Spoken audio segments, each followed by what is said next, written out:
Yes. Those are cattle trains.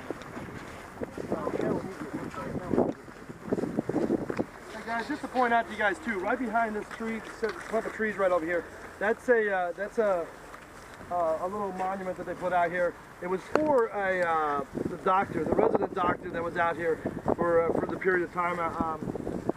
When they had the yellow fever outbreak out here, that doctor actually had his wife and 2 children out here with him, and they actually all died of yellow fever. So they actually put this little monument for recognition of the man out here. I'm not exactly sure on what year that was actually built out here. I think it was real early on though. I believe it was in the late 1800s when they actually did build that monument. So we'll get into some of that stuff a little bit later on too. So underneath this tree is where we're going to set up. Keep you guys in the shade for a little bit.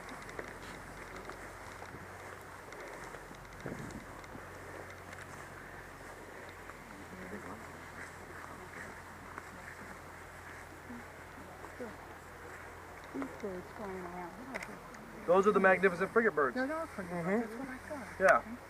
Yeah, these guys here, if you see one with a white chest and a white head, that's a juvenile magnificent frigate bird. If you see one with just the white chest, that's a female. And anyone with a black crown and a black chest is going to be a male. And sometimes the males will puff out their little gullet guy there, and it's a bright red, brilliant red looking color. And that's his little show off for the mating ritual. We're kind of trying to talk to the ladies with that thing. So imagine if we had those as humans. How you doing?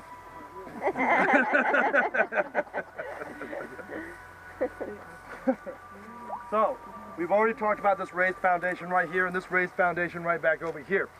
We have this large structure back over here, and this structure right over here is a parade ground powder magazine.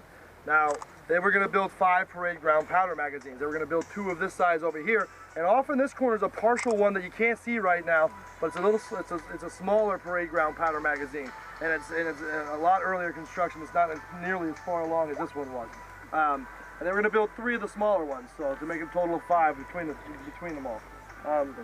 The barrel vault ceiling on that powder magazine serves a couple purposes. Number one, it ventilates a lot easier with that barrel vault. An A-frame actually gives you a little dead space at the very tip there where the hot air can actually sit and creates kind of an eddy in the air up there. But the barrel vault allows a lot better flow of air through there. But it's also structural integrity. If you were to hit an impact on the outside, all of that would be dispersed amongst the bricks, that load would be dispersed amongst the bricks because they would actually kind of interlock and work together on that.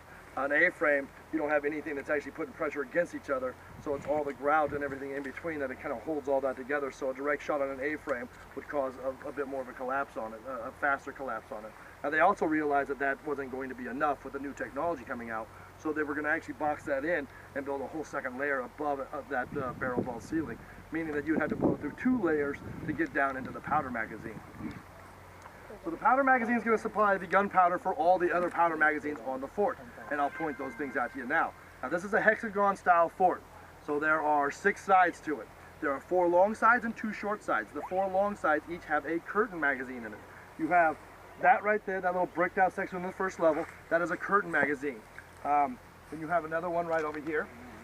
You have another one over here on this west wall. And then on the south wall, right next to the National Park Service's headquarters, on the right-hand side, you'll have another curtain magazine right there. So there's those 4. Now, where each of these walls come to a point, you have a bastion. Now, the bastion protects the curtain wall. They do this with a flank howitzer, which is a style of cannon, and then they load this with a grape shot or canister shot, in essence making a very large shotgun.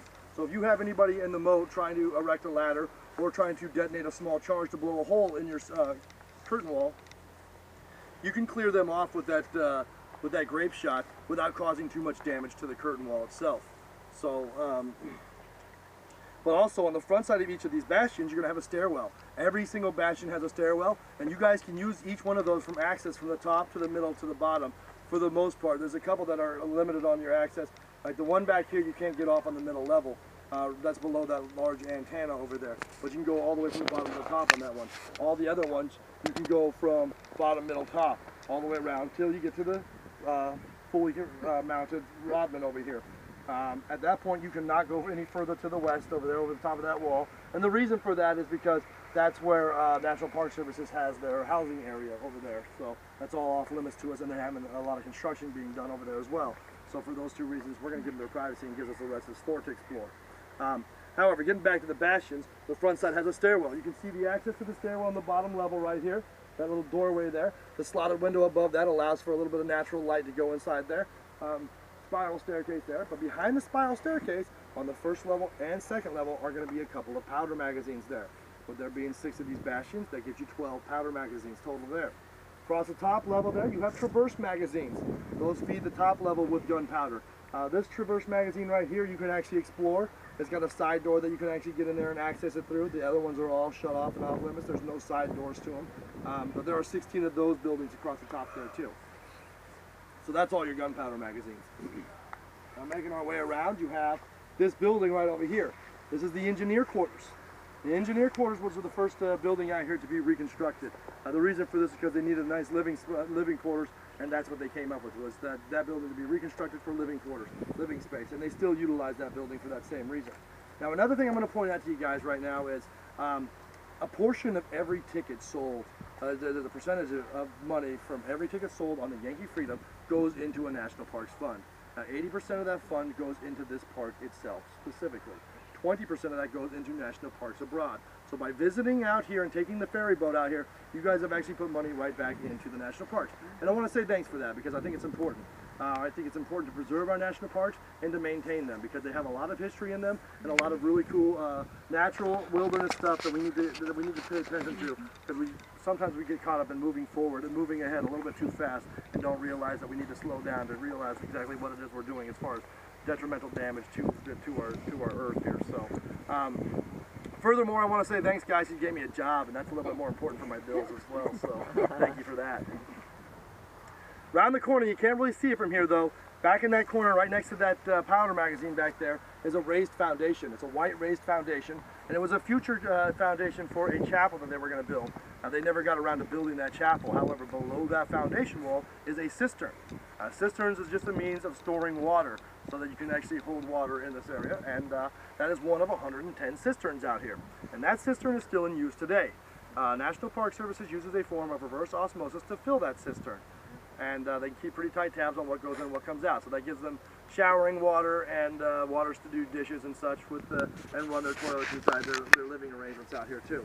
These two little mounds over here, those are the kind of the leach fields. Those are the compost heaps for these for the gray water and such that comes out of the living area. So I wouldn't go crawling around on that stuff there. I think that pretty much covers the buildings out here in this main area, guys. We'll talk about this stuff over here as we walk by it. Let's go set up next to this